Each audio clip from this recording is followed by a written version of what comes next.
హరికథ ఎంత మంచిగా చెప్పినా ఆరతిపల్లెంలో చిల్లరనే చేస్తారని సినిమా డైరెక్టర్ త్రివిక్రమ్ సార్ చెప్పినట్టే ఎన్ని వందల కోట్లు పెట్టి సినిమాలు తీసిన సినిమా టికెట్ 200 మించి ఉండొద్దని కొత్త రూల్ తెచ్చింది కర్ణాటక సర్కారు. సింగిల్ పర్దా టాకీస్లకే కాదు మల్టీప్లెక్స్ టాకీసులలో కూడా గదే రేటట.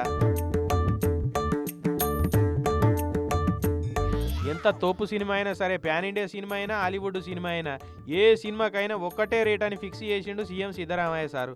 సామాన్యులకు సినిమాను ఇంకింత దగ్గరికి చేసేందుకే ಸಿನಿಮಾ ಟಿಕೆಟ್ల ರೇಟ್లకు ಸೀಲಿಂಗ್ పెట్టినామని చెప్పుకొచ్చిండు. ಈಗ ರಾಜ್ಯದ ಮಲ್ಟಿಪ್ಲೆಕ್ಸ್ಗಳು ಸೇರಿದಂತೆ ಎಲ್ಲ ಚಿತ್ರಮಂದಿರಗಳಲ್ಲಿ ಪ್ರದರ್ಶಿಸಲಾಗುವ ಪ್ರತಿ ಪ್ರದರ್ಶನಕ್ಕೆ ಪ್ರವೇಶ ದರವನ್ನು 200 రూపాయలకి సీమితಗೊಳಿಸಲಾಗುವುದು. అయితే ఇంతకు ముందు కూడా గిట్లనే అన్నారు కానీ ఎవరి కాళ్ళు కొత్త సినిమాలు రిలీజ్ అయినప్పుడు సార్ అని అడగంగానే కరిగిపోయి సర్కారు వాళ్ళు చేతికి బొక్కలేనట్టు మీ ఇష్టం ఉన్నట్టు రేటు పెంచకపోరి అని చెప్పి పర్మిషన్లు ఇచ్చేది. కానీ ఇప్పుడు చాలా సీరియస్గా ఈ రూల్ను అమలు చేస్తామని చెప్తున్నాడు సీఎం సార్. 3 నెలల కింద తెలంగాణ సర్కారు వాళ్ళు కూడా గిట్లనే అన్నారు.